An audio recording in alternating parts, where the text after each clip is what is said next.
So this is where we ended up yesterday evening. Stay tuned.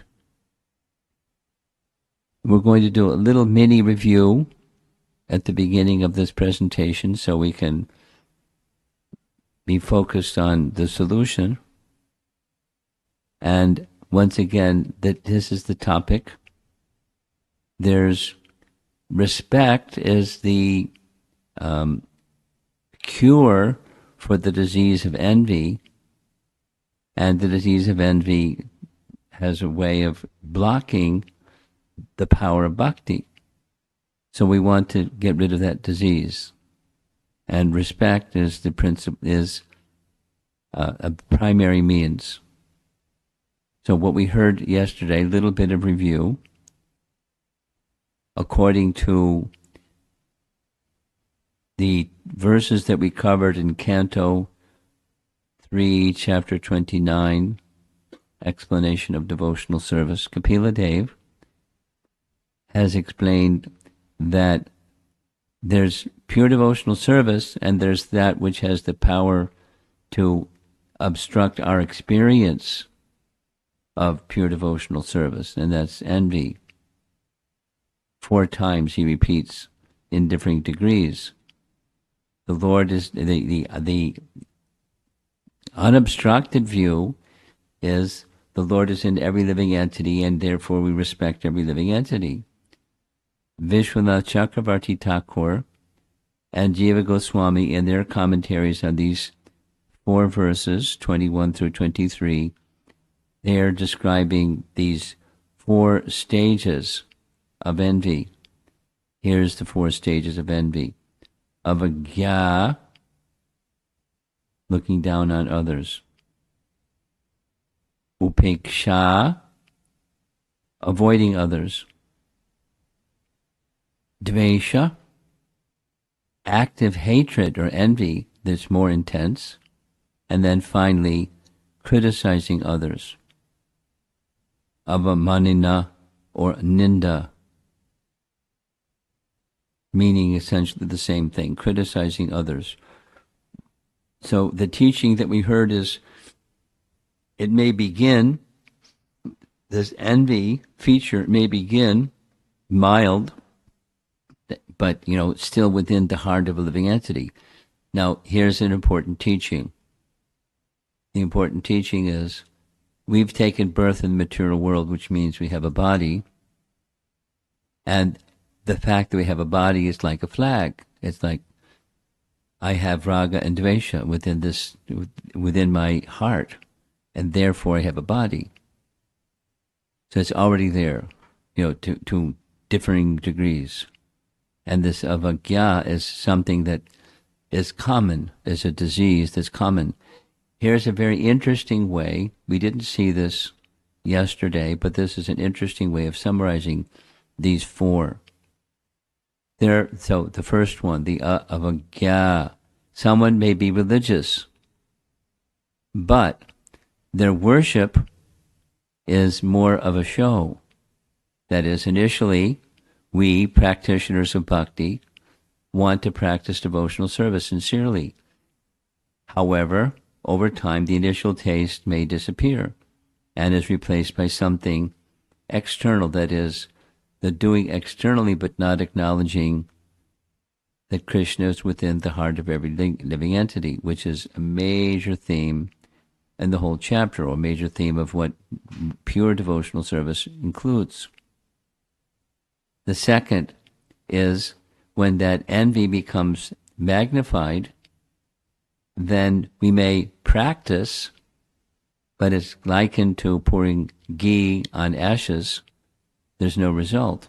Or the practice of bhakti produces practically minimal or very little change of heart. Like in our morning class, we're reading Canto 2, Chapter 3, Pure Devotional Service, Change in Heart. So that change in heart may not be happening so quickly. And so there's fruitless efforts. Fruitless, not zero, but minimal. disturbance, this is the third stage, where there's the covering has become sufficiently strong. Upeksha has now become dvesha. And the inner peace is gone. And we feel, one may feel, we're living in an unfriendly world.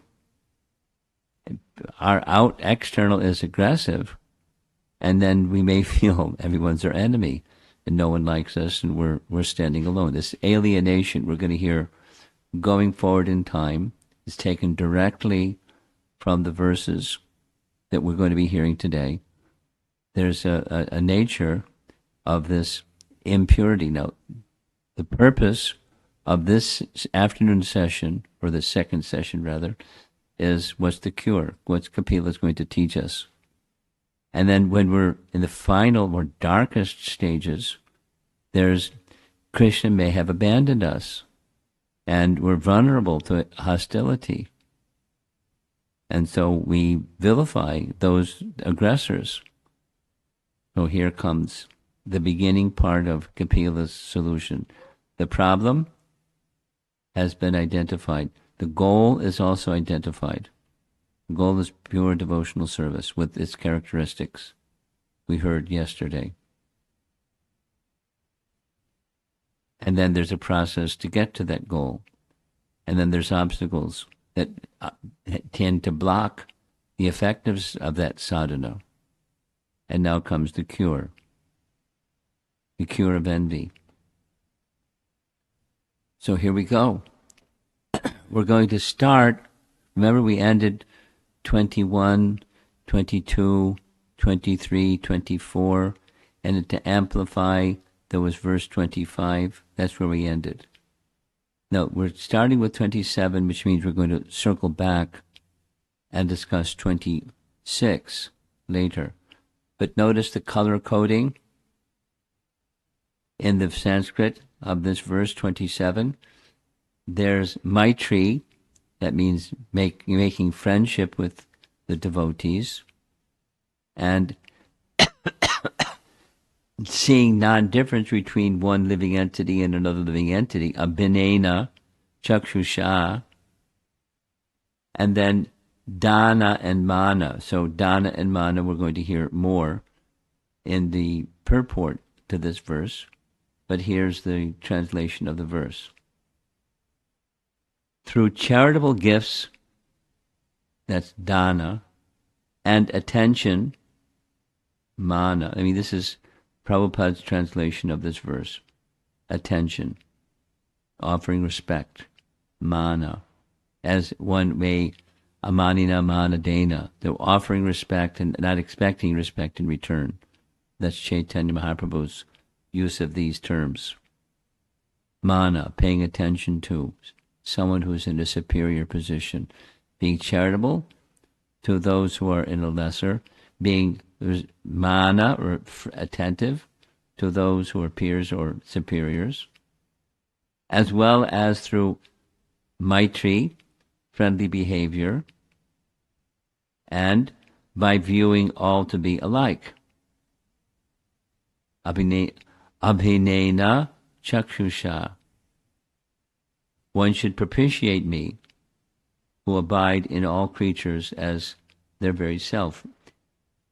So remember, I'll remind you, the emphasis that Kapila is making in this whole description of devotional service is, along with the direct Shravanam, Kirtanam, Vishnu Smaranam, Archanam, deity worship is included, along with those direct, there's also this feature of that which we're not able to see, the deity we can see, but the form of the deity within the heart, that is the expansion as supersoul within the heart, we cannot see.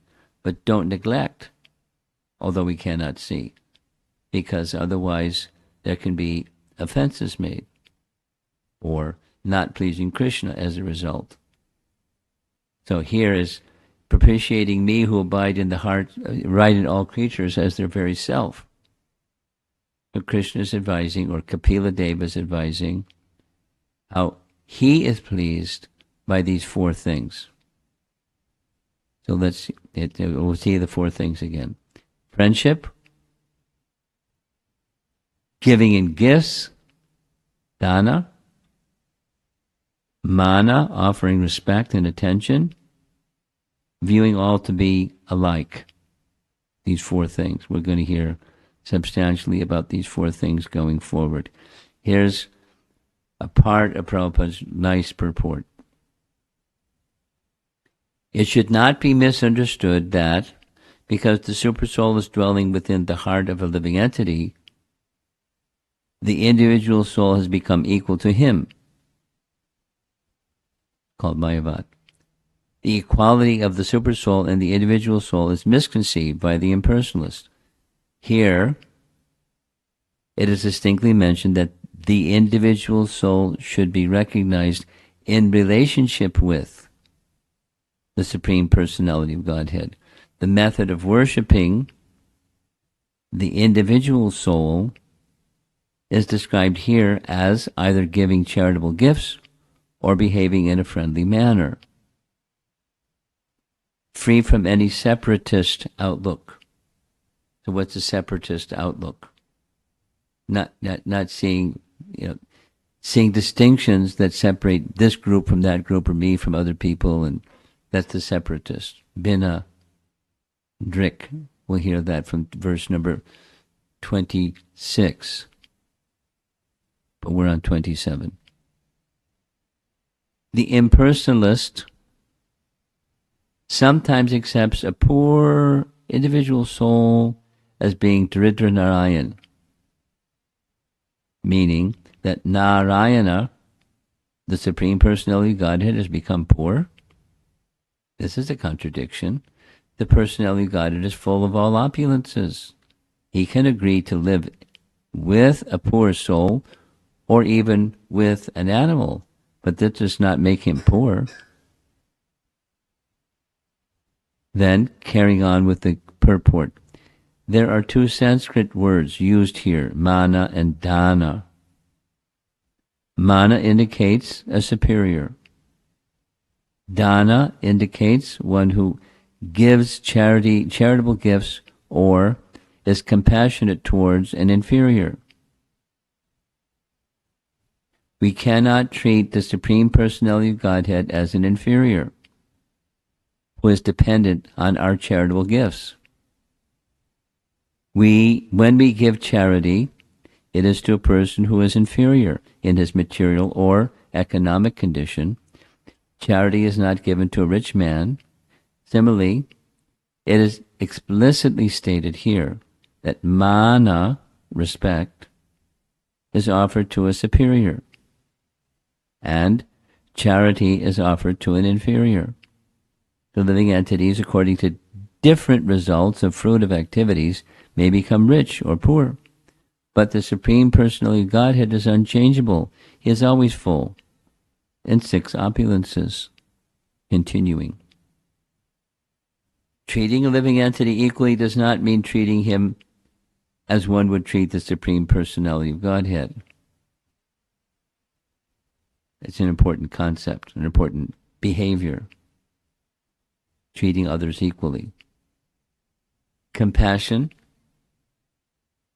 and friendliness, these same dana and maitri, do not necessitate falsely elevating someone to the exalted position of the Supreme Personality of Godhead. We should not, at the same time, misunderstand that the Supreme, situated in the heart of an animal like a hog, and the Supersoul, situated in the heart of a learned Brahmana, are different. The Supersoul in all living entities is the same Supreme Personality of Godhead. By his omnipotency, he can live anywhere, and he can create his Vaikuntha situation everywhere. That is his inconceivable potency. Therefore, when Narayana is living in the heart of a hog, he does not become Hog Narayan. He is always Narayana and is unaffected by the body of a hog. Now, let's go back to the context. The context is Kapila Deva is describing obstacles and overcoming obstacles. And the envy is the obstacle. Now, Bhaktivinoda Thakur, in discussing this topic, writes that while analyzing anartas, he says that of all, envy is the most dangerous one. We know this term anarta. Another term that's used in Canto 1, Chapter 2 is abhadra, or inauspicious conditions of heart. Anarta is very similar. Not exactly the same, but very similar meaning.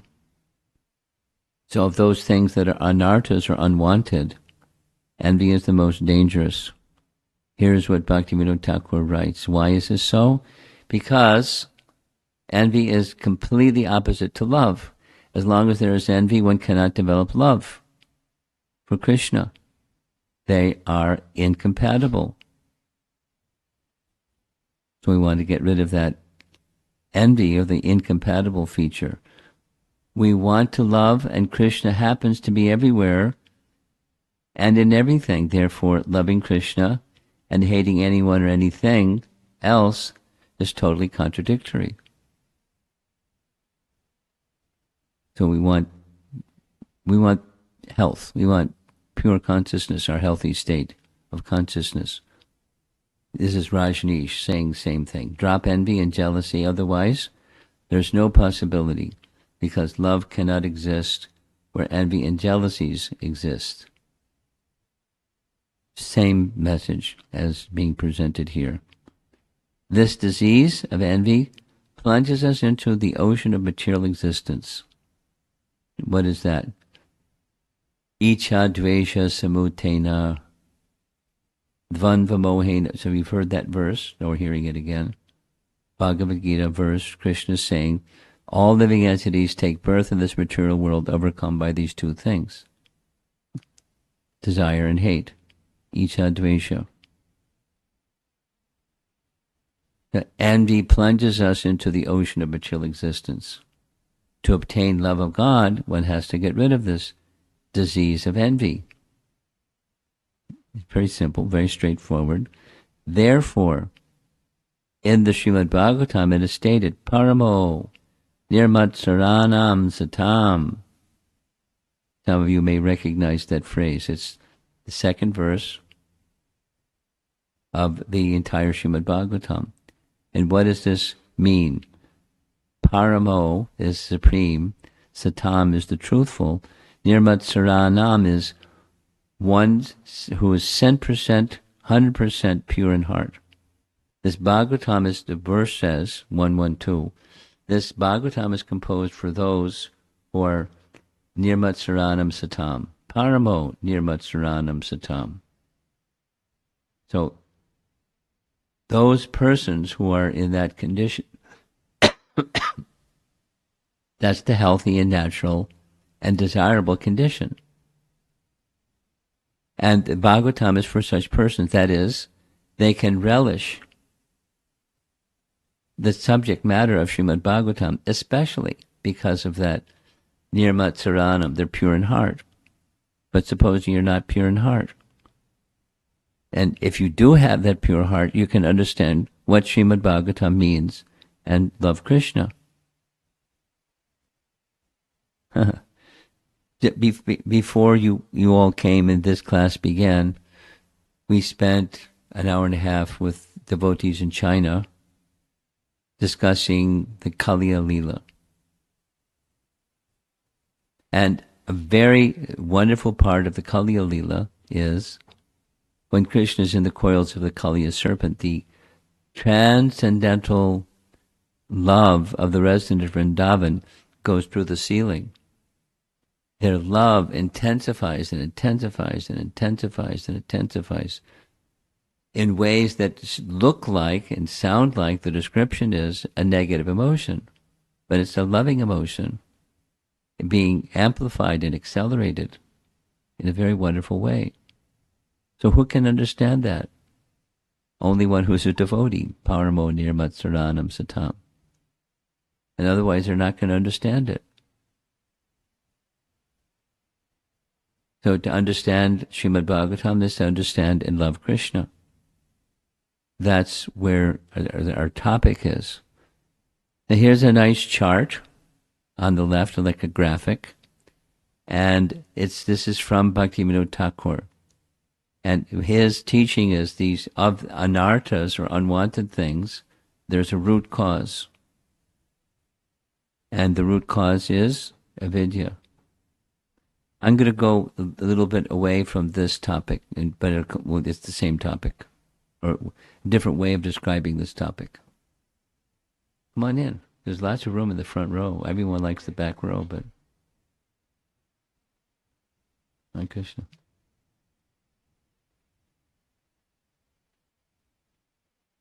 Here's a lesson in Buddhism.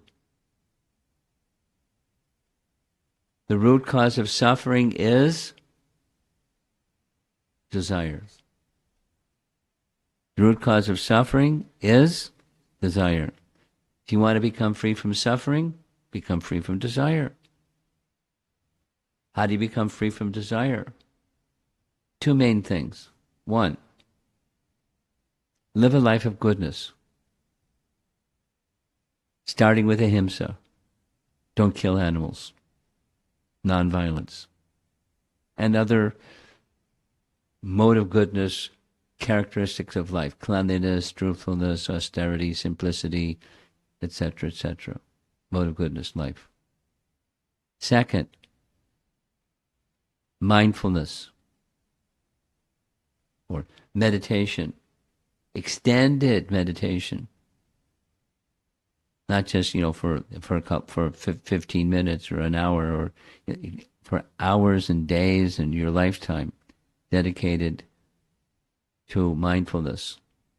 And here's what's behind that idea.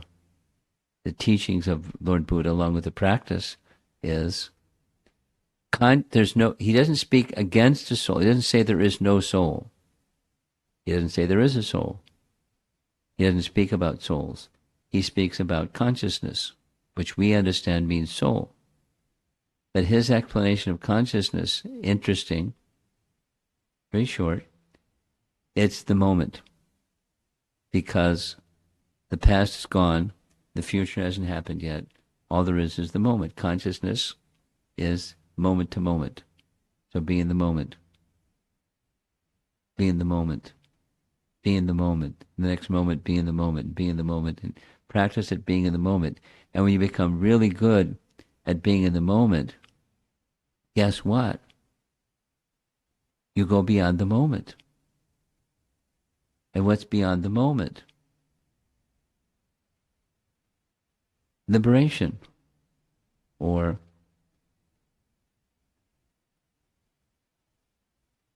nirvana. Cessation of material existence. That's it. One way to translate nirvana. Literally means no longer in the woods. Nirvana. The woods of material existence. Material existence is finished. Nirvana. That's the aspiration for the Buddhist. And what's there in the realm of nirvana? Nothing. Or nothingness. Or void. Is a void philosophy. So back to the premise. The root cause of suffering is desire. So get your dagger out and stab desire to death. And when desire is dead, then you're in this place of voidism, nothingness. You're stone. But we're not stones. We're living entities that can't be killed. And therefore, the Vaishnava teaching is, you ready? The root cause of suffering is ignorance. Ignorance covers the living entity. There's different ways, false ego, etc., etc., etc., but ignorance. So that's what this little chart is. The root cause of material existence, the root cause of anartas, is avidya. because material existence has unwanted things. So avidya is at the root, at the chart on the left, or the the diagram. And then the tree has its branches. Raga and Dvesha are two big ones. Attraction and repulsion.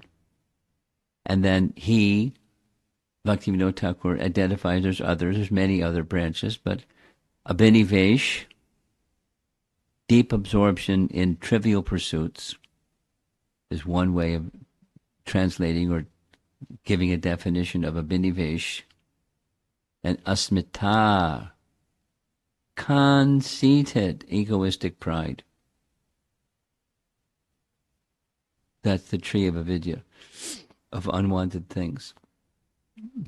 The root is ignorance. So then the ignorance grows unwanted things, anartas. So now we're going to have a little, like 5-7 minutes of anartas. You ready? It's a little philosophical. Sorry. Not just story. It's just, anyway. Devotional service is naturally powerful, but there's a blocking force, which is also very powerful, which consists of anartas. Now, one of those is envy. But it's not the only one. There's other ones. And the original anartha is ignorance. He, Bhaktivinoda Thakur, in his writings, indicates 16 categories of anarthas in 4 categories, or tattvas. The word tattva means truth or reality. Tattva. Like Vishnu tattva, Jiva tattva, Shakti tattva, tattva. A truth, a reality, the substance of something. It's tattva. So here we go. This is the philosophy part. Tattva vibrahma. Brahma, what does Brahma mean? Bewilderment. Brahma is very bewildered. So when there's tattva vibrahma, there's categories. There's subcategories of this one. Sva tattva. This is Bhaktivinoda Thakur. Not understanding who we are, or the eternal nature of the soul. Sva tattva. So one may not have that one correct. And you try to live your life and be happy. You can live your life, but you're not going to be happy if you don't know who you are. And para tattva, the ability to understand who God is. And who is this God? The Vishnu is Vishnu tattva, or para tattva. Vishnu literally means the one who enters everywhere. You want to know the meaning? That's the meaning. The one who enters everywhere. So Vishnu is all pervasive. Is there some place where Vishnu isn't? He's everywhere. And within every atom, within every jiva, within every universe, he's everywhere. It's not some place where he's not. That's Vishnu. And supposing one doesn't understand Vishnu, that's his quality. He's everywhere. So the Lord, as he is omnipresent, all-pervading, it's a very important characteristic of Vishnu. If you want to be engaged in devotional service, who is it that you're serving? So back to those verses that we heard yesterday, supposing you're worshiping the deity. It's not to say the deity is not, but what about the living entities that also have Vishnu within their heart?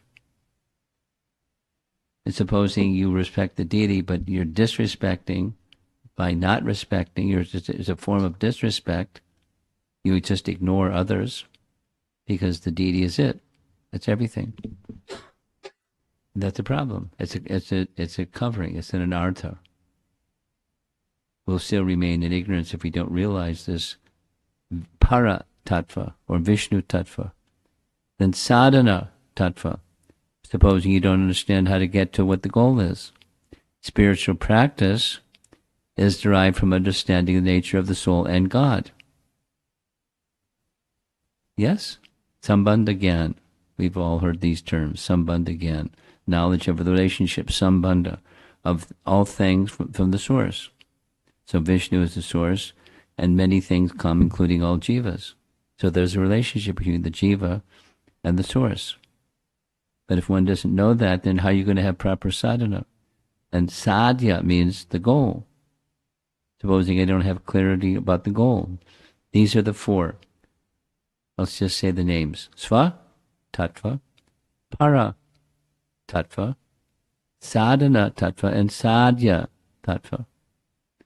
So I may be illusioned, vit Brahma, about the truth of existence, like what's real with a capital R.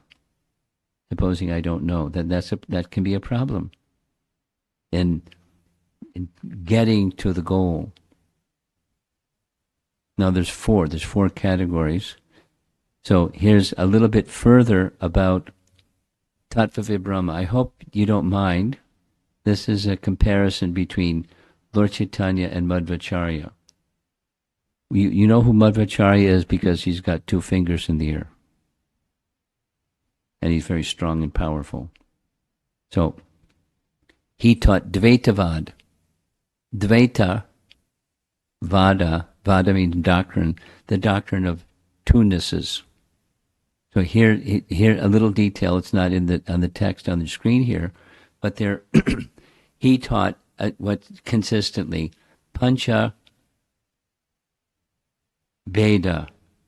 There's two Bhedas, two differences or distinctions between God and the living entity, between the living entity and material nature, between one living entity and another living entity, one category of material nature, another category of material nature.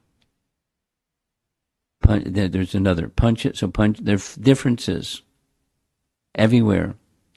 So Madhvacharya is one of the original acharyas to whom we trace our spiritual lineage. But his understanding is different. Well, here's rather than the detail of what the differences are, his goal in his teachings is moksha, attaining Vaikuntha. No longer involved in material, entirely involved in spiritual. However, Lord Chaitanya's teaching is the goal is not just Vaikuntha, the goal is Krishna Loka, where there's differences. But there's a oneness also. Now, there are ways of explaining this. What's in the text, you may not understand, but if you want to read it further, it's in detail in chapter 5 of Chaitanya Charitamrita Adi Lila. These terms are nimitta and upadan, material inefficient cause. And it's a little, philosophical, so I'm not going to go into it too much because it's a little philosophical. But when you emphasize simply the differences, but there's no acknowledgement of the samenesses, then there's a difference of sadhana and a difference of sadhya. Madhvacharya, worships the deity, and he follows the vidhis of Panchatriki Vidhi for worship of the deity. But the sadhya, the goal is different. It's moksha. So this distinction, I'm not going to go into it because it's really not the major point that we're presenting, but it's an important distinction, extremely important distinction of how Chaitanya Mahaprabhu added, or not added, is within Scripture. He disclosed and emphasized a point that's within Scripture, that the source of everything is both the material and the efficient cause. And what does it mean, material cause? What does it mean, efficient cause? You can read about it so that you can understand it better.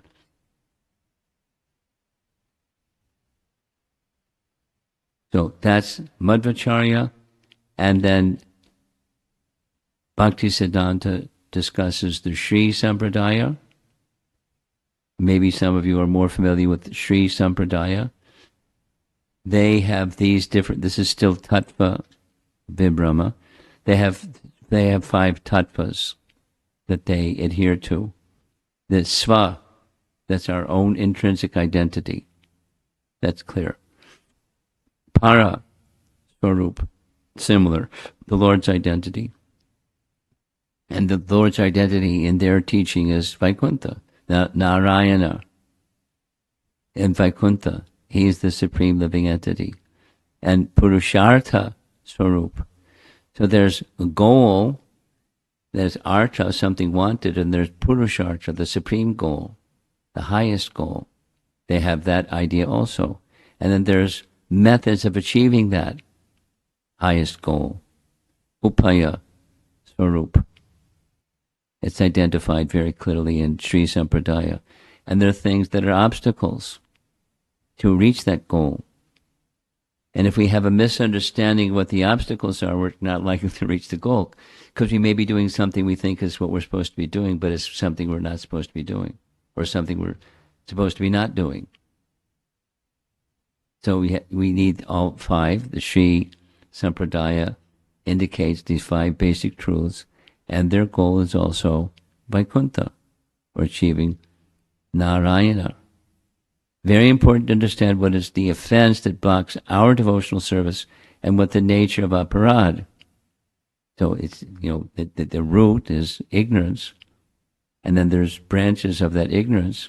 It was something that's contrary to devotional service. And he says, Bhaktivinoda Thakur says, or writes, that this ignorance arises from Asat Krishna. So this is the second of 4 categories. We know what Asat means. Not eternal, Asat, or temporary.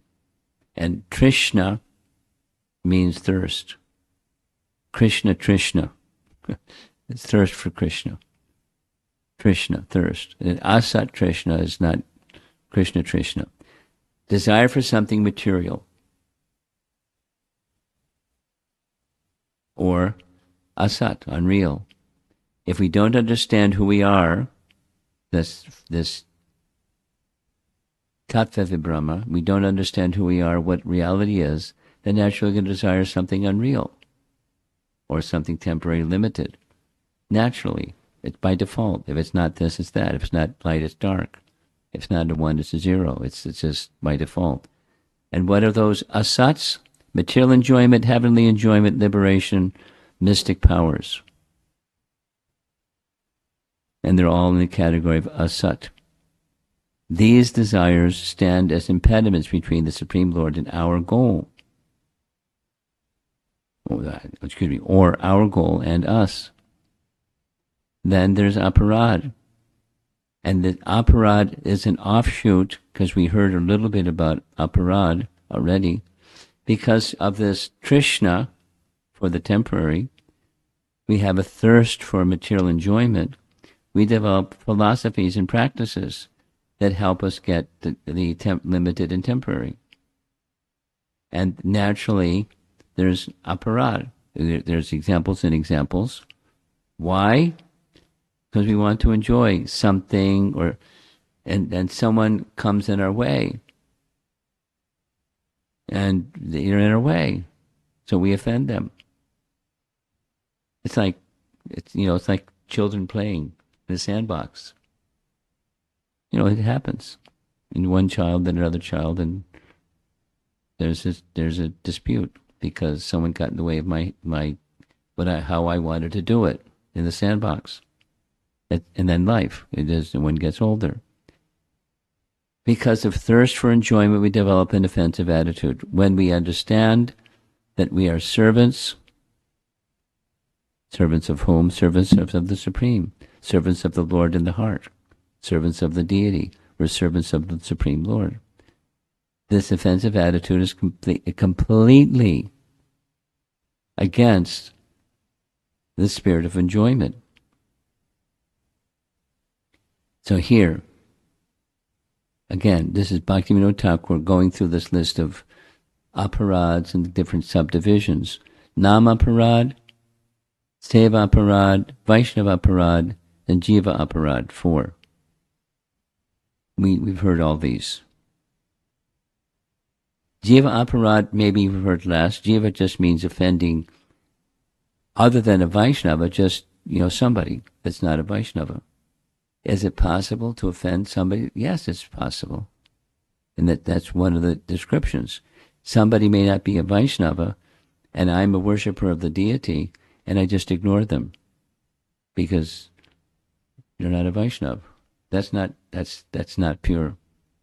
Krishna's not pleased by that. And finally, of the four, this is the weakest position of heart. In fact, that's what it means.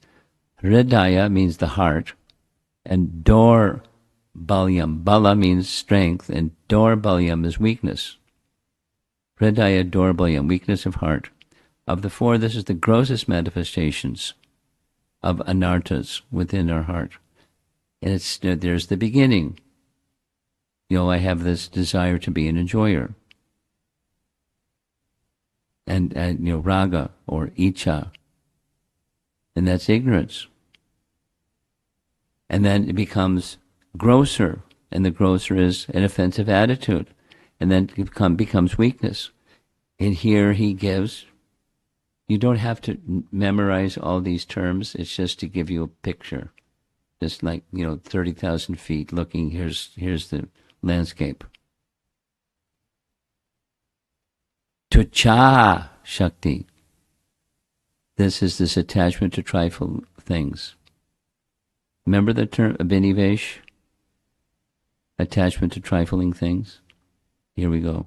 It's another Sanskrit term indicating the same. Attachment to trifle things. Attachment to little ambitions. Position. Some desire. Something ridiculous in the heart.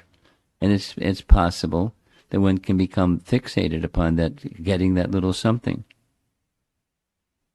Like obsessive about that little something.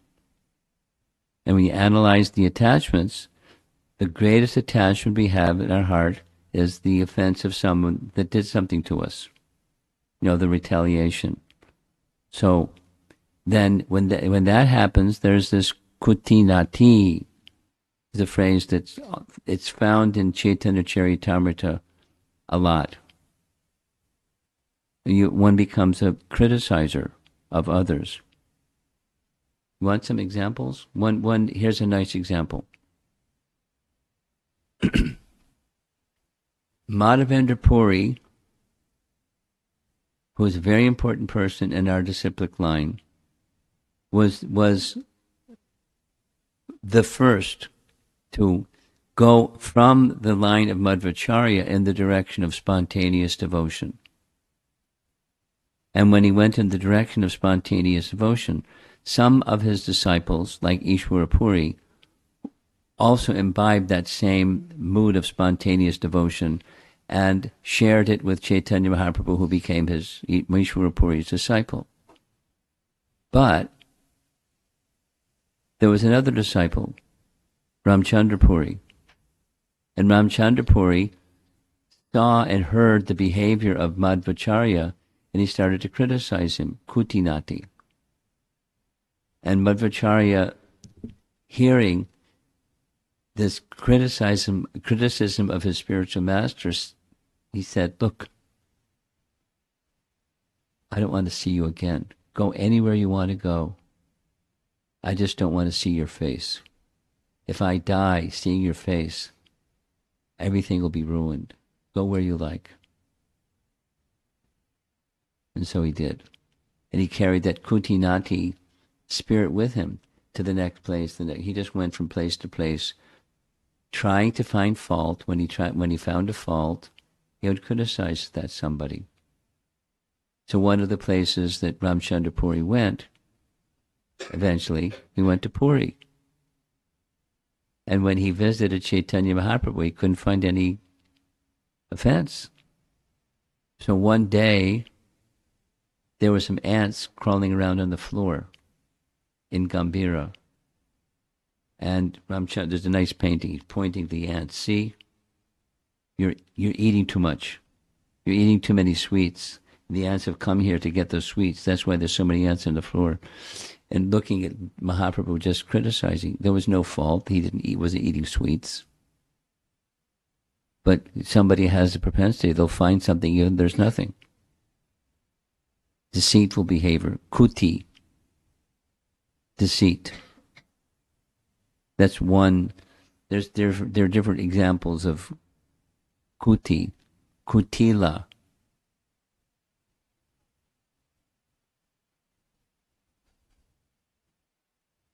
Do you know who, when in Krishna's pastimes in Vrindavan, there's a very nice detail. When the boys and girls were young, their parents got them married. During the time that Krishna had stolen the calves and cowherd boys, the real calves and cowherd boys, Krishna had hidden them. And during that period of time, when for 1 year, the real cowherd boys and calves were elsewhere, the parents got this bright idea that the little boys should marry the little girls. Because when they grow up, they don't understand anything now about boys, girls, but they'll know who their husband and wife is. They don't have to go through that stuff, teenage stuff. They'll know who they're married to. So during that period of time, Radharani was married to Abhimanyu, who was actually Krishna. But the parents thought this is my son, Abhimanyu. So Abhimanyu married Radha. You know that. So then when she grew up, Radharani was living in the house of Abhimanyu with his mother and sister. His mother and sister became Radharani's mother-in-law and sister-in-law. And the mother was named Jatila because she had a big jat on her head, big mound of hair. And, like sadhus would sometimes have, so she had that kind. And the sister was named Kutila because she was crooked. And always finding fault with Radharani and this and that and the other thing. So she made the pastime of love between Radha and Krishna when she was so-called married to her so-called husband. Very interesting. The two, Jatila and Kutila, created obstacles for Radha meeting Krishna. And Krishna always found a way to meet Radha and Radha to meet Krishna. And there's many, many, many, many wonderful pastimes describing their meeting, even when she was married to her so-called husband. It's just a Leela. Because eternally Krishna and Radha are one, not just married. But Kutila, so that's of this Hridaya Dorbalya, these are the first two. Here's another, Matsarya. This is our main topic, envy. So that's a dark condition of heart, along with attachment to trifle things and fault-finding and deceitful behavior. This envy is another dark thing. Matsarya. And Sva Pratishtata. Sva Pratishtata. So pride in oneself. Pratishta. They're the Labh, Puja, and Pratishta. The characteristics of a conditioned soul, Labha, Puja, and Pratishta, they want people to worship them. They want to acquire things, Labha, and Pratishta. They have pride. These are characteristics of conditioned souls. And so emphasis of these four, we're going to hear something more. The grossest manifestation of ignorance is envy and pride. So remember that tree that has a vidya at the bottom, and Bhaktivinoda Thakur is analyzing that the darkest or the grossest form of avidya is this envy and pride. And the result of the envy and pride is one suffers. One wants enjoyment. If you remember the very, very, very beginning, yesterday evening, from the Bhagavatam and as well as from Priti Sandarbha, everyone wants to be happy. But the result is suffering. If one has these coverings, the darkest of the coverings being pride and envy. I hope you see the connection. Maybe I'm going too fast, I don't know. But I'm trying to, it's like painting a picture, and this part of the picture, and then we go over to that part of the picture, and there's a big picture. The big picture is explanation of devotional service, and the things that block it. And this is Bhaktivinoda Thakur's way of explaining.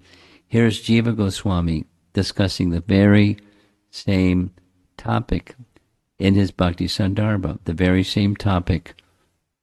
Remember the four categories of increasing degrees of darkness? So Jiva Goswami discusses this in Bhakti Sandarbha. And when he's discussing, he has two verses from Agni Purana that he references in this gradations of envy. And it has to do with the story of Sravana Kumara. I'm looking around the room to see if anybody's... You know who is Sravana Kumara? Yes. Oh, good. Okay, let's go to Sravana Kumara. This is from Ramayana. So Jiva Goswami goes there. He discusses the scene from Ramayana where Dasarath, being king, he had a habit and practice and a responsibility to practice his archery skill. So one time he was in the forest hunting, and he had an ability, a mystic ability, that he could fire arrows at a target without seeing the target, just by sound alone. So one day, he heard a sound of someone drinking water. He thought it was an animal, so he shot an arrow at where the sound came from. And when he shot the arrow and hit the animal, it wasn't an animal. It was a young man. It was a human cry. So Dasarath felt, oh, and ran quickly to the spot, and he found Sravana Kumara with an arrow in his chest, mortally wounded. He's still partially alive, and he sang to the king, please take care of my old and blind parents. I came to bring them water, and they depend on me as their only support. Oh gosh, so Dasarath is a magnanimous person. So he picked up the young boy with a little bit of life left in him and carried him, because the young boy was able to describe how to find where his parents were to bring them water. So he carried the young boy to where his parents were, and he placed the body of the young boy dying in his father's lap. And then Dasarath explained everything that had happened. And then, you know the Ramayana story, the father was deeply hurt, and besides blind, and he cursed the king. As I die from separation from my son, you too will die in the same way. And so it was, based upon the curse of this elderly, blind father of Sravana Kumara. Now, what's not in Valmiki Ramayana is found in Agni Purana, which Jiva Goswami makes reference to. Then in Agni Purana it says the father was then considering, because the father was learned, and he knew that things don't happen without a cause. So he was asking himself, why has this happened? Why has this misfortune come to me? And that's what Bhakti Sandarbha is discussing, exactly on this point of envy. Here's the two considerations from Agni Purana. Here's the Sanskrit directly. Perhaps I once saw the deity of the Lord and thought of it as stone. Shila Bhuti, right in the Sanskrit of Agni Purana, considering it merely a well-decorated stone. This is a serious offense, as the Lord can manifest anywhere.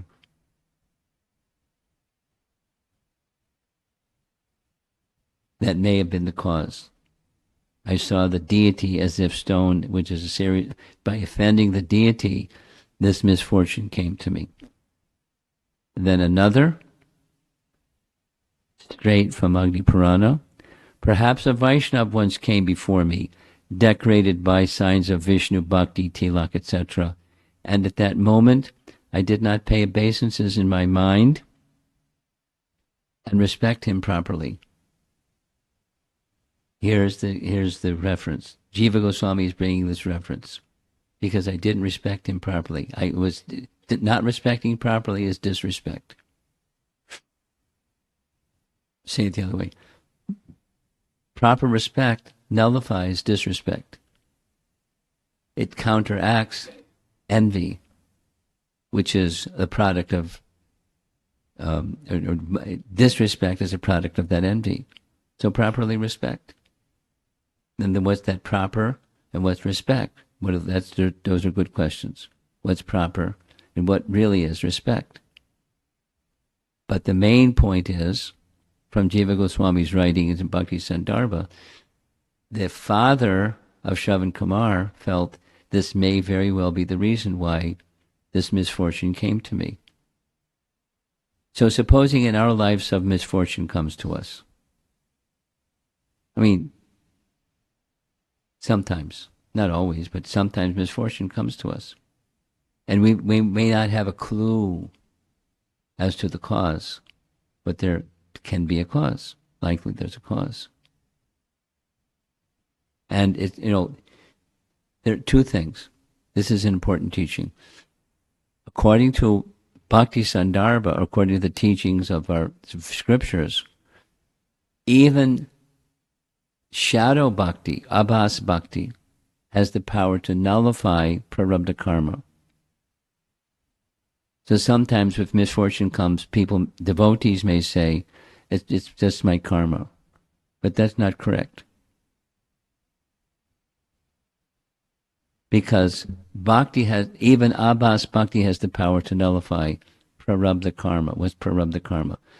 That you have to go into nectar devotion a little bit, but karma that's manifesting now, like in the moment. Abhas bhakti has the power to nullify. The root, the impetus to do that same thing again isn't nullified. Shuddha bhakti can nullify the very root, but prarabdha karma, no. But there may be another cause besides prarabdha karma or karma. It can be offense. And that's what the father of Sravana Kumara was contemplating. Maybe this offense, maybe that offense, because offense doesn't, it's a stain that doesn't go away very easily. So beware of offense. There was these 4 categories of offense. So beware, because it's real stuff. And there's consequences by not knowing and doing. It's a lighter offense if supposing someone just doesn't know better and they do something. It's not the same as if you know better and you do that something.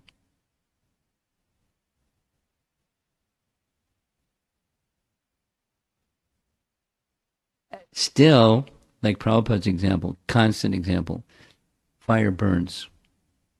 It's not that fire will consider, here's a little child, they don't know that fire burns, and they touch the fire.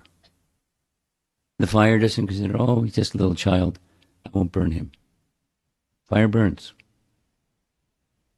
So contacting that is offense burns.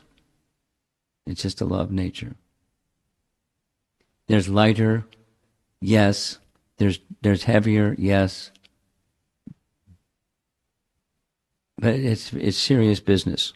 So, even in one's mind, here in this case, the offense he's considering, in my mind, I did not properly offer respect to a Vaishnav. And how do I know? He had Vaishnav tilak. And whatever are the other signs of a Vaishnava, he had the signs of a Vaishnava. And I didn't, in my mind at that moment, pay respects. So this misfortune came to me. Now, anartas arising from offense are very serious matters. And here's taking that same topic, expressing it another way, but a little further.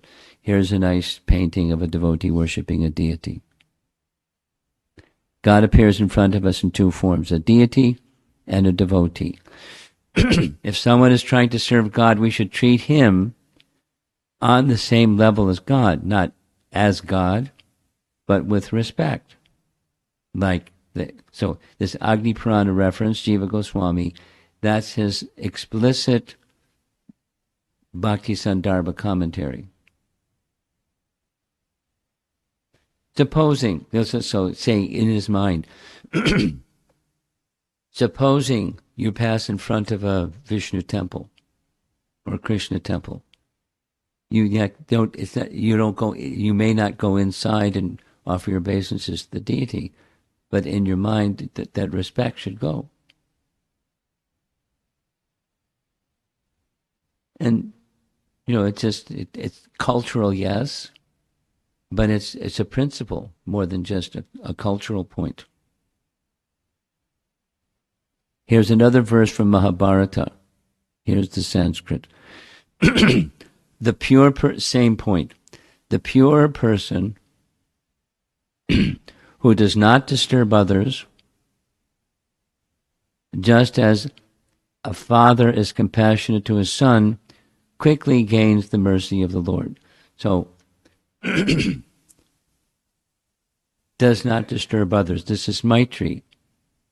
Back to the verse number 27. Acting in a friendly way towards others as opposed to a disturbing way towards others.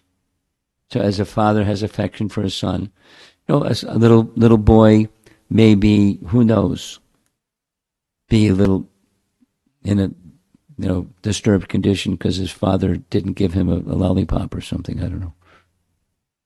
And he wanted a lollipop, and he said no, you hid it behind his back. And he says, oh, I'm displeased with you. I want the lollipop. So aside from those little things, because the father may not want the son to have the lollipop for whatever the reason. So it's not those little, but in a general sense, the loving father wants to not cause disturbance for others. And as a father feels that way, one who is acting that way towards others quickly gains the mercy of the Lord. So Jiva Goswami has saying these two things. Kapila is saying the same thing. We're going to circle back to 25. We want 21, 22, 23, 24. In a different way, it's said in verse 25. Don't disturb others. These two things. Compassion, like a father towards a son. And one of the things that fathers do with sons is they feed them and take care of them. So towards others, compassion. This dana, and then mana, being respectful to others. Be very careful with your speech. Be gentle and well behaved. This is, a very simple principle. So now we're going to more explicitly dive into these 25 through 27 verses. Here's 25.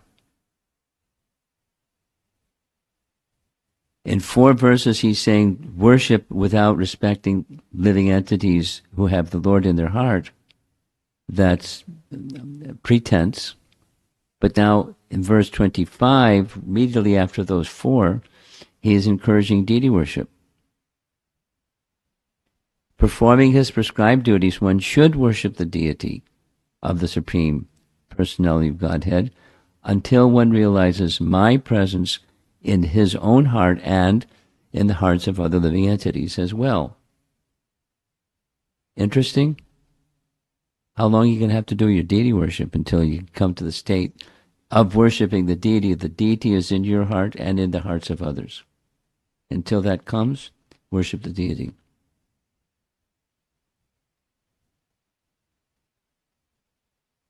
This it indicates the limits of Vaidhi sadhana bhakti. But it takes one to what bhakti really is. When bhakti really is Vishnu is everywhere. You're going to be a Vishnu Bhakta, he's everywhere. Where isn't he? So act accordingly. Kapila's solution. For 4 verses, repeating. There's no use of worshiping the deity without respecting others. Here, he tells us to worship the deity. Some people may think this happened in, I forget where it was. Someplace. Anyway, someone was going to the temple on a regular basis. I think it was central New Jersey. Someone was going to the temple on a regular basis. He said this to me privately. For the past 6 months, I've been feeling the importance of deity worship to help me move from the Kanishta to the Madhyama position. Because previously he had a different practice and a different teacher and different teachings. And now he has this affinity for bhakti. And with this affinity for bhakti, he felt this is an important step. So every day, and before work, he'd go to the temple, see the deity, and offer his respect to the deities. But then after hearing these 4 verses, he thought, maybe I'm doing the wrong thing. So some people may think I should stop deity worship because it's useless. That's not right. Other people may think, Devarshi Bhutapta Nirnam Patrinam, you know the verse. One who is engaged, I need some water. One who is engaged, oh, it's right here. Okay. Wait, it's a lot of water. Okay. One who is engaged in worshipping of Krishna no longer needs to worship the devas, the bhutas, and the pitris because they're engaged in devotional service.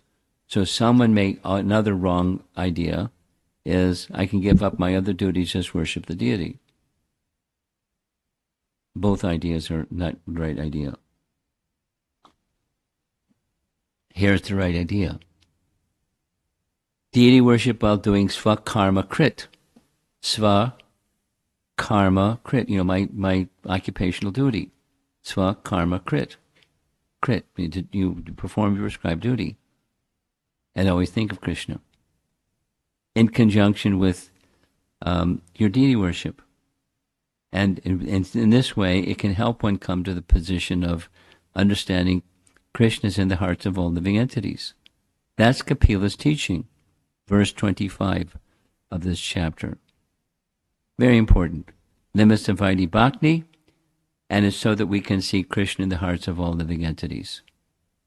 As the yogi, Dhyan yogi or Ashtanga yogi, is focused in that way through their practice, so our sadhana bhakti practice is similar. One should do regulated devotional service to the stage where we can really see the Lord within the heart, at least notionally and then experientially. Vishnu is everywhere. Now, what does it mean to perform a duty? Now, this opens the door for a whole other range of topics, but Varnashram Dharma. So Vedic culture, that direct Shravanam Kirtanam Vishnu Smaranam, our direct activities of bhakti are enhanced, they're not dependent upon, but enhanced by the preliminary Varnashram Dharma. And that Varnashram Dharma has very important elements. Respect to parents, respect to elders. Following rules of Varnashram Dharma. Later on, we're going to have this whole discussion about form and essence. So there can be form, the rules of what to do, what not to do. Learn how to respect others. Respect is a very important part of Vedic culture. Vedic culture is a supportive culture of devotion. It's not devotion. It is in itself, in and of itself. Daivi Varnashram is, but Varnashram is just the social structure. Daivi Varnashram is where Krishna is at the center, and the social behaviors and norms and rules are towards the satisfaction of Vishnu or Krishna or the Supreme Lord. Before our heart is clean, we should follow the supportive Vedic culture. Now, the supportive Vedic culture has been flattened. That is to say, what you see on the screen here is not common in our modern world. It's still there, to a lesser degree, in some cases. In many cases, it's flattened, unfortunately. But one of the we'll spend more time in a later discussion, later topic of respecting elders and what that role does that have in bhakti. So there's this inner culture. Now, text 26. We're skipping around a little bit. We went 27, then 25. Now here's 26. But there's a purpose for all of this.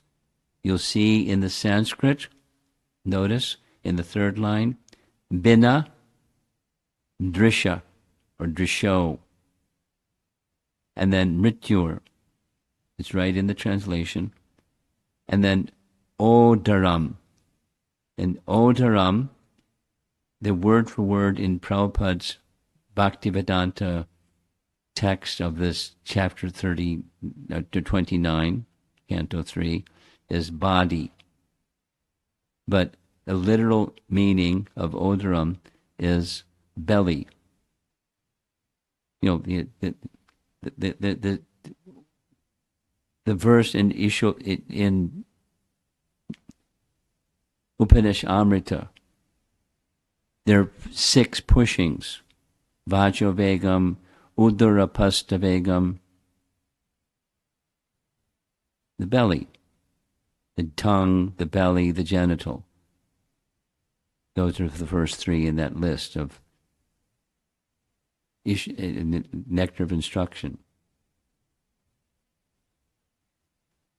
The point is, you'll hear this again.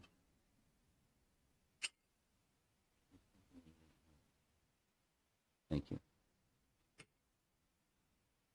Udaram. You'll hear the word several times, so get used to it. Verse 26. Here's the translation, English. As the blazing fire of death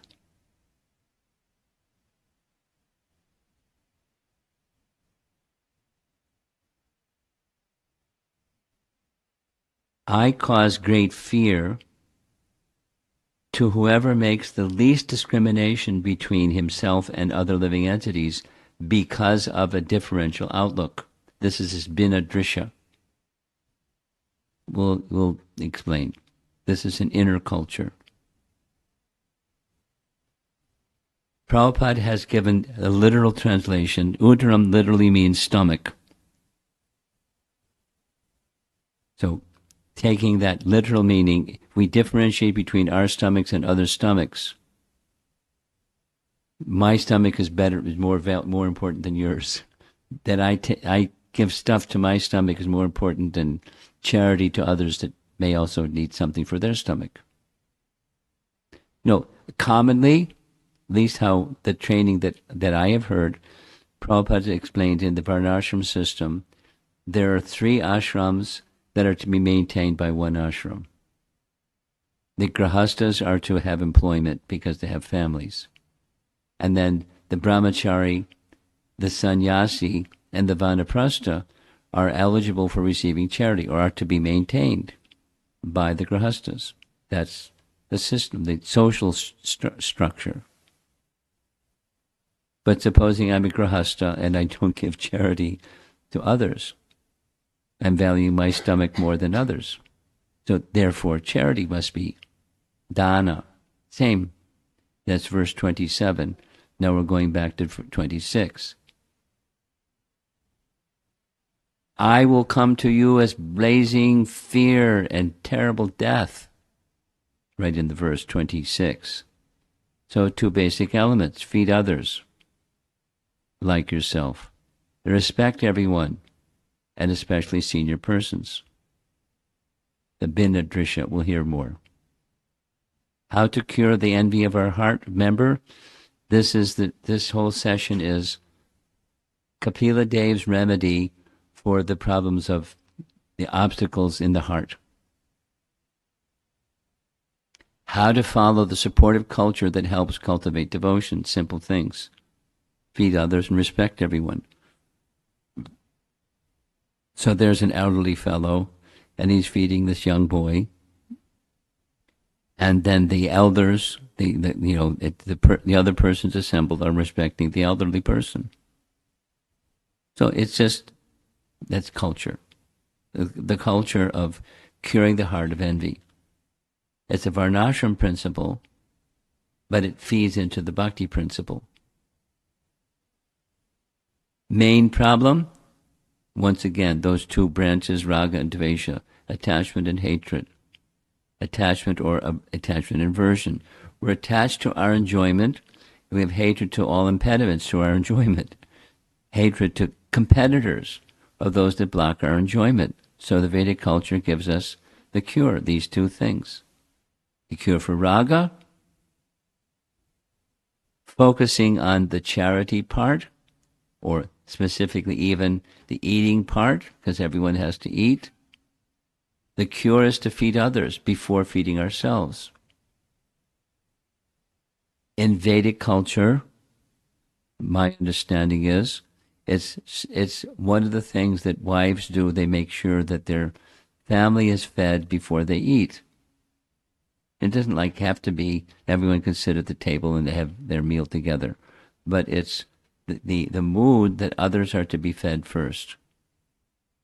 And when one lives that way, like here's a for example.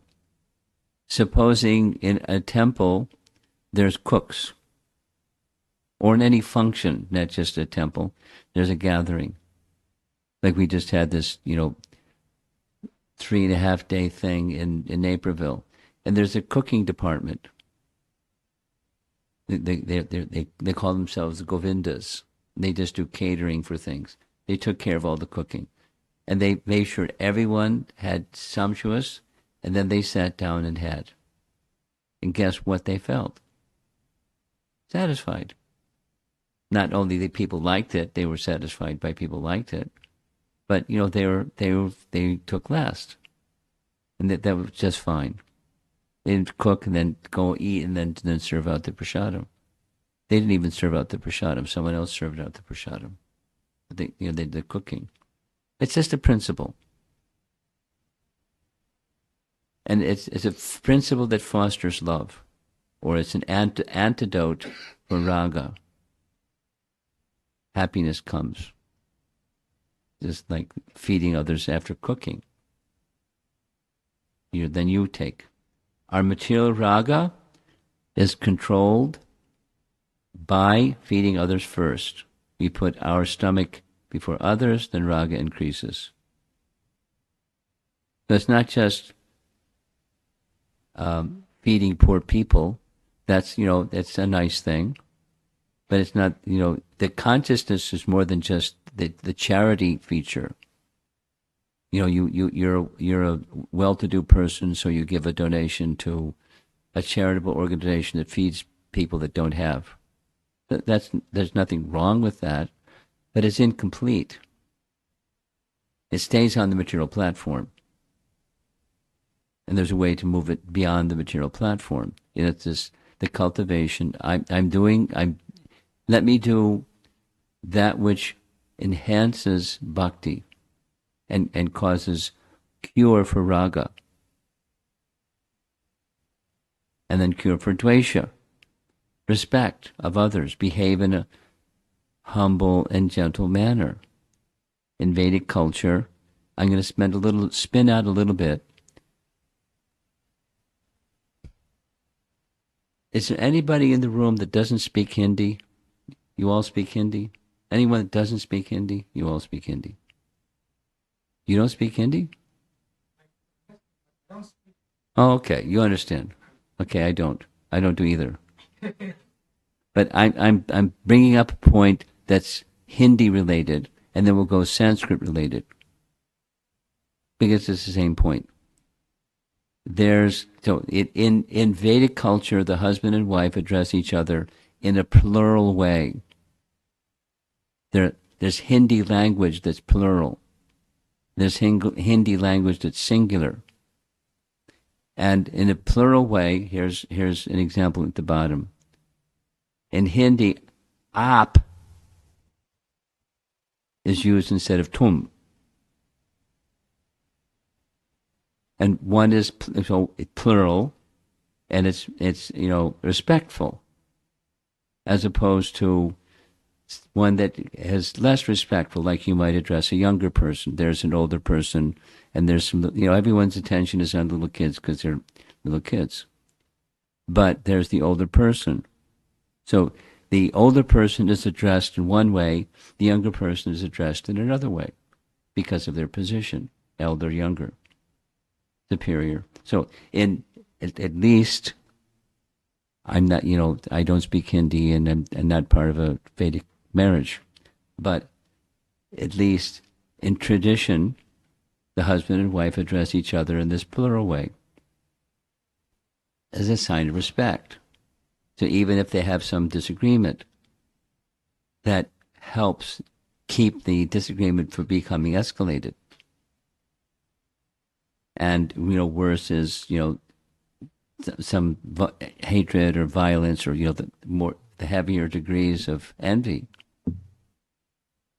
If we want to get rid of envy within our heart, there are two things to remember: welcome and feed others, and respect others. Here's a little example from the Hindi version of Mahabharata. Now, if you've read the Hindi version of Mahabharata, then you relate to this. I'll give you the Sanskrit version of Mahabharata that says the same thing. Yudhishthira was grievously wounded by Karna's arrows, and he returned to his camp feeling deeply humiliated. After some time, Krishna and Arjuna came to see him. Yudhishthira initially assumed that Arjuna had come with the good news of Karna's death. However, when he found out that Karna wasn't dead, he became angry. And one of the insults that Yudhishthira spoke to Arjuna is that he should give up his Gandiva bow to someone more capable of using it. Arjuna became enraged and prepared to kill Maharaj Yudhishthira.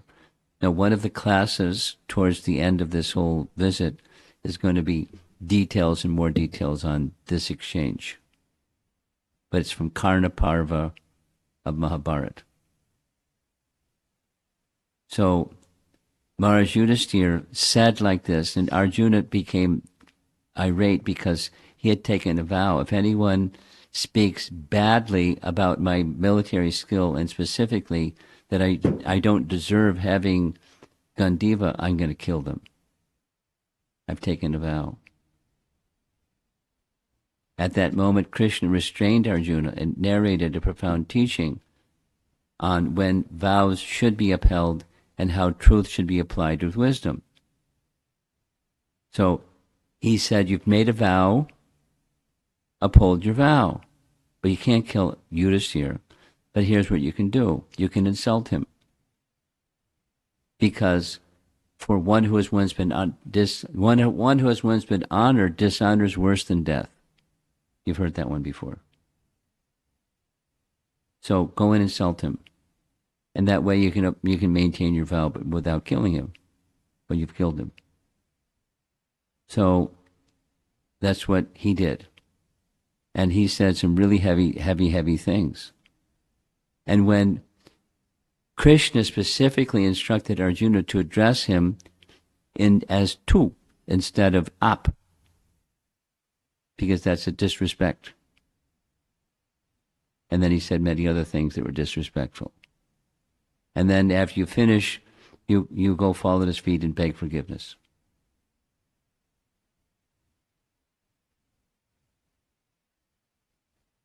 So that's in the Hindi translation. The English translation just speaks of, rather than speaking to him as your honor, just call him you. So that's English.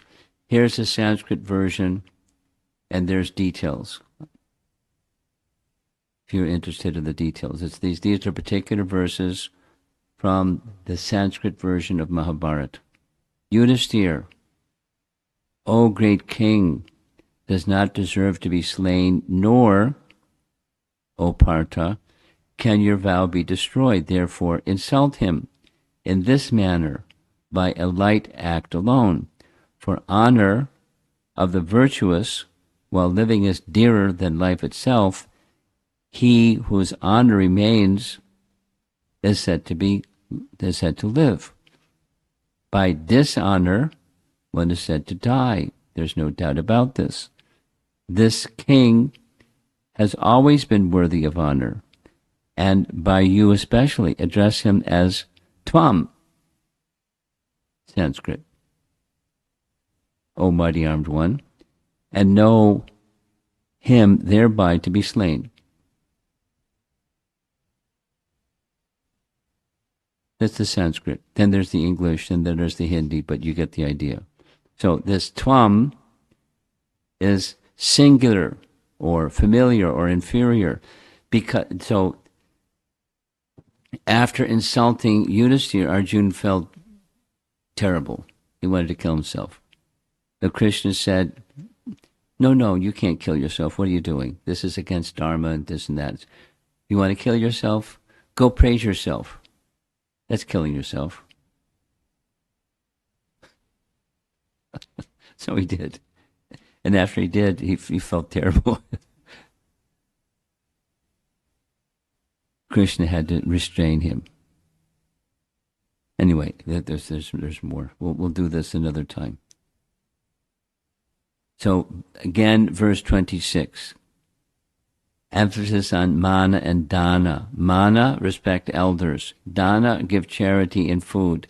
We still give food to the elders, superiors too, so we don't just feed the less fortunate. Back to verse 27. Therefore, through charitable gifts and attention,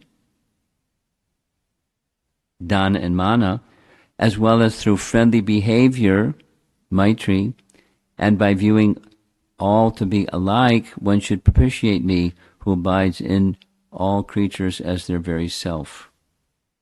So up top, this is a conventional manifestation of honoring an elder, helping a little old lady cross the street.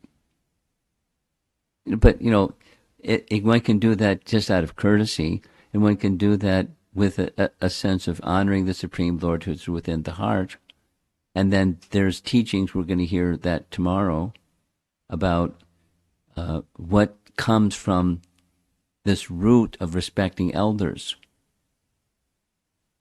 And if many elders have wisdom, and if you offer respect to an elder, they'll be very happy and naturally to offer wisdom, especially if you inquire. But even if you don't inquire, they may offer wisdom in so many ways, or blessings. We'll hear some more about that. But it's a culture of respect. And it brings good fortune to the one who's respecting and happiness to the one who's being respected. More on verse 27. The verse 27 begins with ataha, which means therefore. So it's a summary of 7 prior verses. Arhayad. You have to worship me. How to worship him? Dana manabhyam.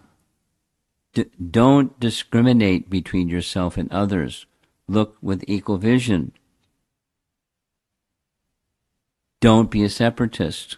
Don't be an egotist. Don't be the center of the universe. Develop a different approach to living entities than more on the first of the two. Give food to everyone and give some gifts.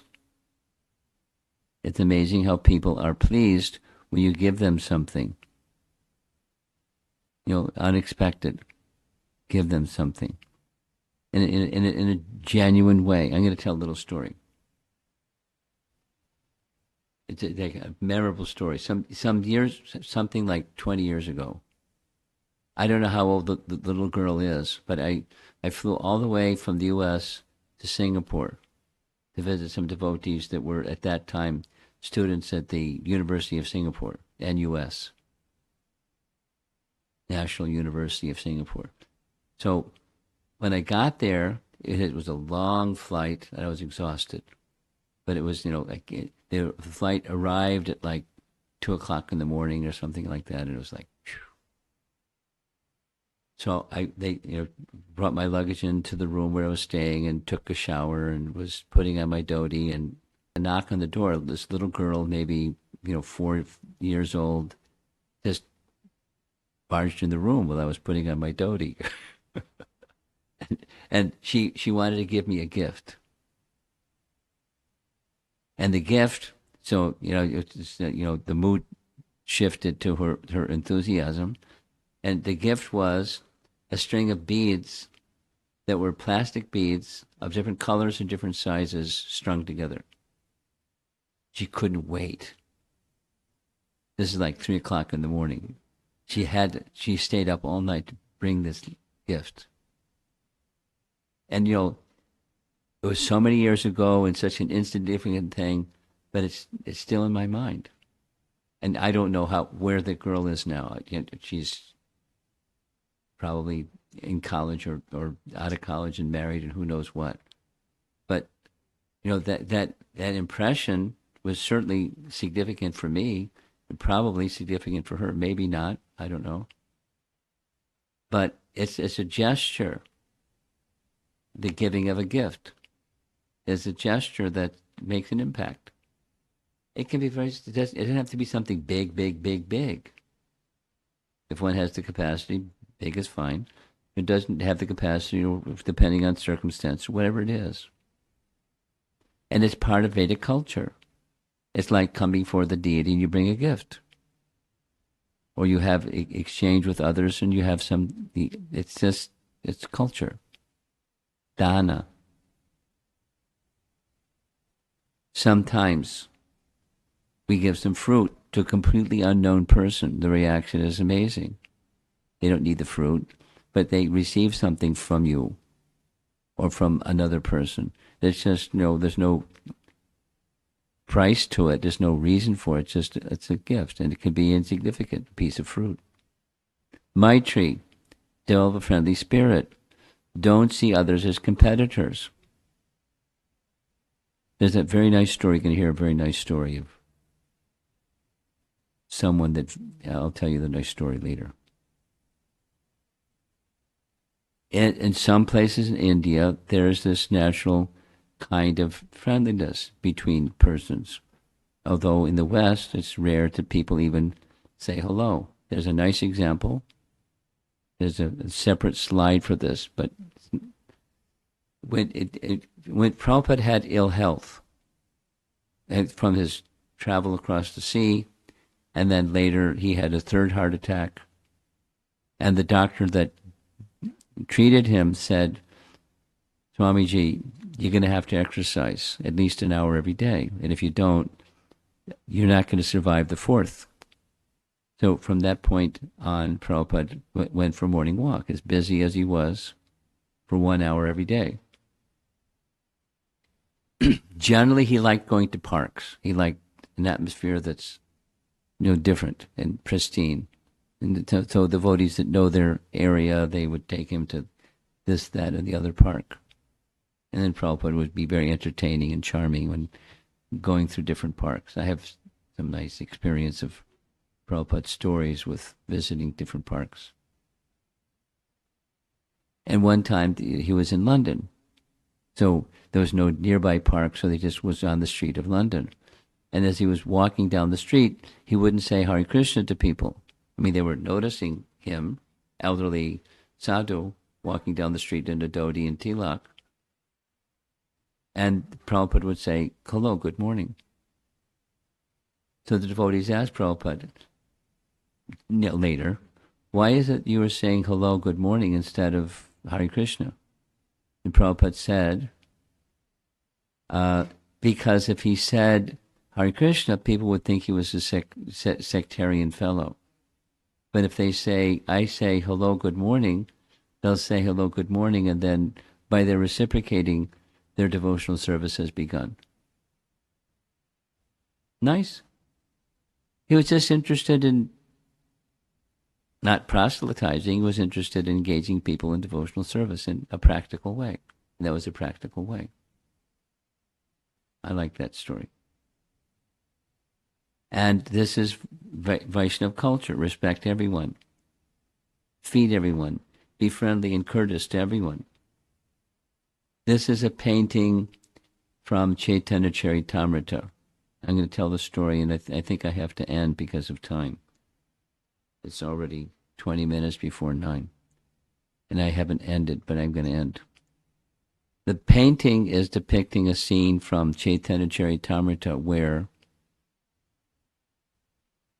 Shivananda Sain, who was like a village elder in West Bengal, in Mayapur, every year the 350 devotees would go from West Bengal by foot down to Puri. It would take like a couple of weeks by foot.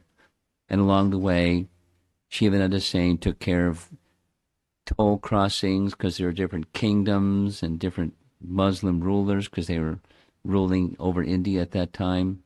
They'd pay taxes and risky and tolls and meals and accommodation. You know, for 350 people every day, something new place. That's major. So one of the things he did is he fed everybody. Doesn't say how he did it, but he did it. And one time there was a stray dog, as happens in India sometimes, and the stray dog started tagging along with the group of devotees. And so Shivananda Sain fed the dog as like part of the party. And then every day he wanted to feed the dog. So he was like one of the things he looked after. And one day the dog was missing. So according to Chaitanya Charitamrita, he sent 10 men looking in different directions to find the dog. They couldn't find him. So he felt badly. And when he made it to Puri, one of the first things he did is he went to find Lord Chaitanya and offer his respects to Lord Chaitanya. And when he was offering his respects to Lord Chaitanya, he saw the dog. And not only saw the dog, but he saw what you see in the painting. He saw the dog was being commanded by Chaitanya Mahaprabhu to chant Krishna's name. And so the dog chanted Krishna's name. Krishna! And then Lord Chaitanya threw him some coconut pulp. And you see, there's the coconut pulp is in the dog's mouth, and he's chewing the coconut pulp. And over on the far right side of the painting is Shivananda Sain, who, seeing this whole scene, paid his obeisances to the dog. How fortunate is this dog? He's getting the remnants of Chaitanya Mahaprabhu from his own hand. That's respect. And it started with just respect of the dog. And because Shivananda Sain's compassion to the dog, he got Lord Chaitanya's mercy. Wow. So who knows? By being compassionate and friendly to everyone. God is present in everyone's heart. In this way, we be able to see him and relate to him in a loving mood. Jumping over this sort of attitude, one will not be able to develop love of God. So that's the negative. The positive is respect of the presence of the Supreme Personality of God in the heart of every living entity. Of course, there may very well be some boundaries of what we do and what we don't do and how we do it and so all those things. But it's a principle. Now, I'm concerned about time because it's now 17 minutes before 9. So although I'm not done, I'm done. And when we have our next presentation, we'll start where we left off. Sorry for the abrupt ending, but I've been going since 5:30. And I'm feeling okay, but I think, we need to end. And let's see if there's some discussion. Any comments or questions or reflections or something you'd like to share?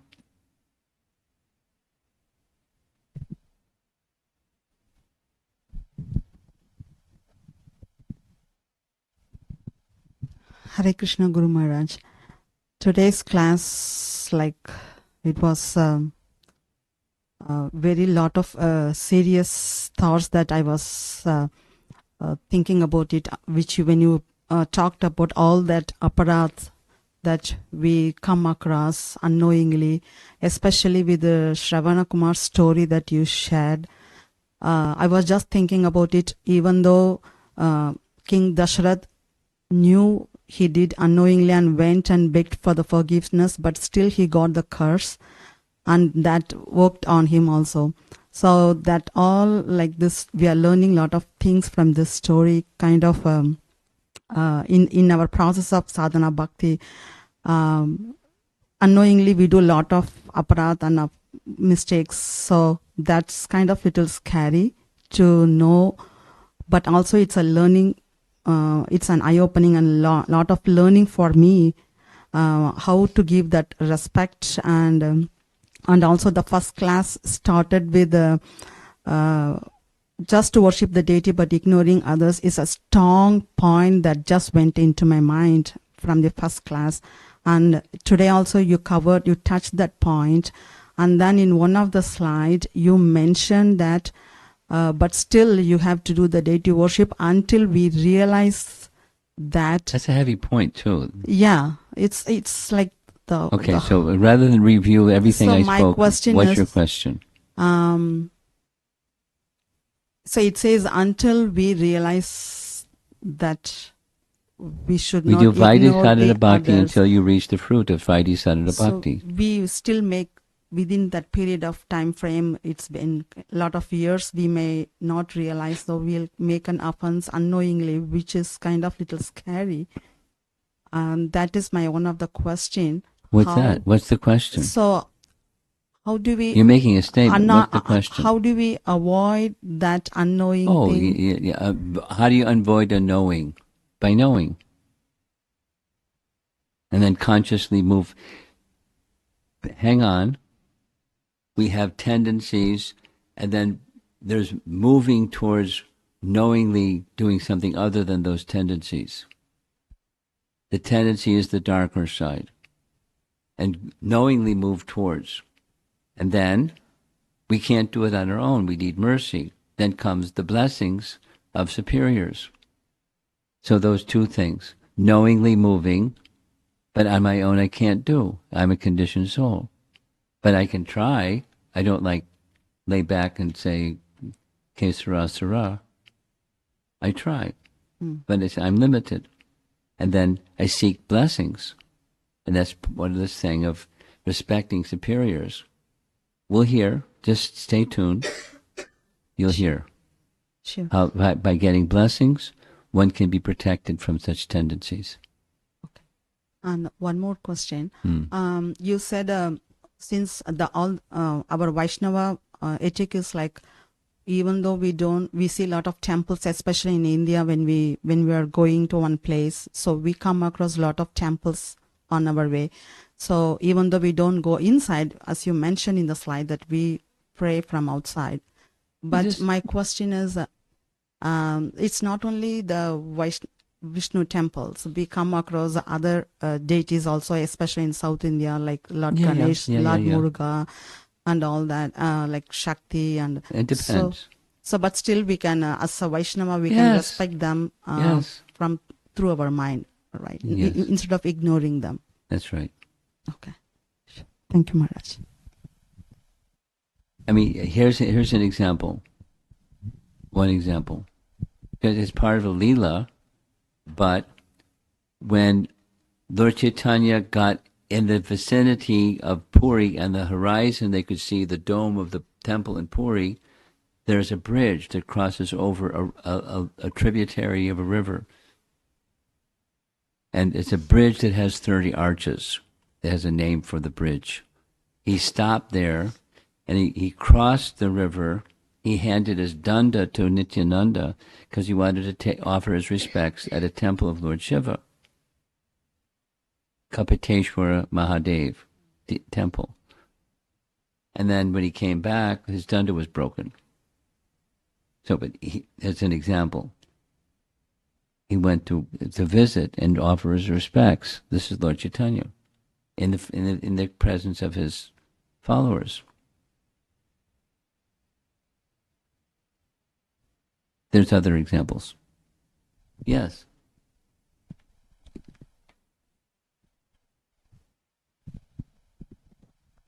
Hare Krishna, Gurudev.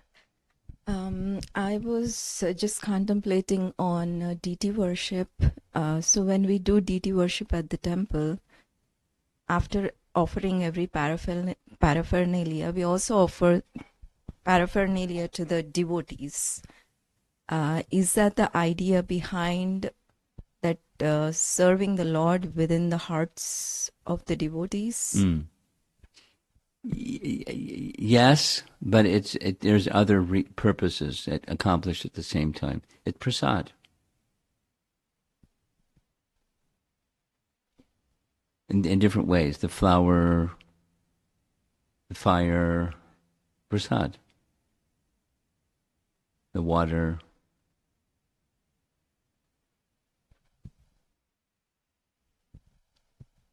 Second, can I ask Yes, another? sure.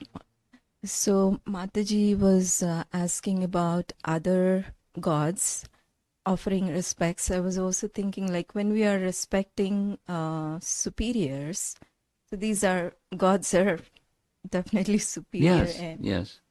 I was just thinking that. So when the teaching is, don't put the demigods in the same level, but that doesn't mean don't respect.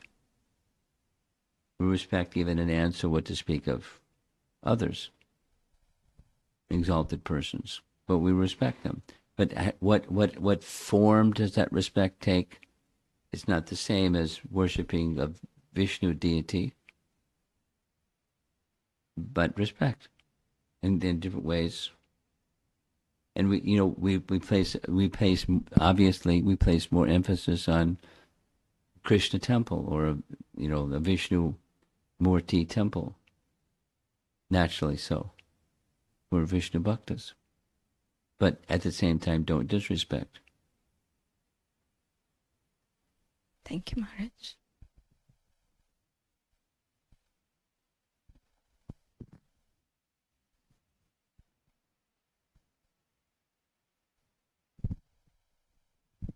Hare Krishna, Guru Maharaj. One of the way to overcome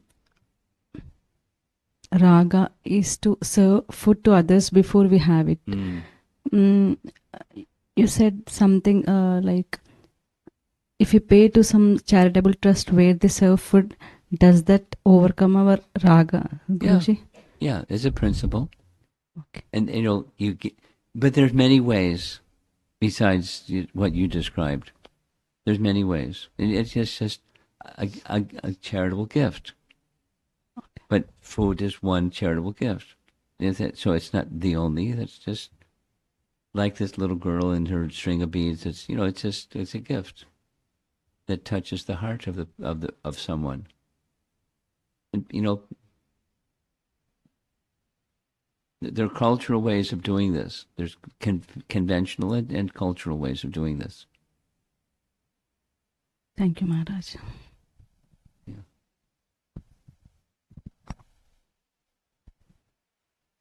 Okay. Anything over here? No? Srila Prabhupada ki jai. You want to add something? Maharaj, I have another small question. Like I was, when you were describing yesterday that we should be seeing the Lord in everyone's heart. Mm. So the Lord is there in the snake, the Lord Yes. is in the tiger, the Yes. Lord is in our child, husband. They are at different levels. Yes. And We'll touch on the different levels. And there are different ways according to the level.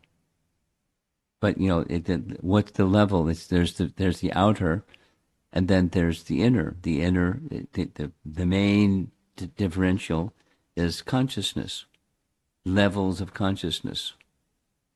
But it's in this chapter 29. It's towards the end of chapter 29, so it's towards the end of this whole discussion. Levels, appropriate to the level, commensurate to the level.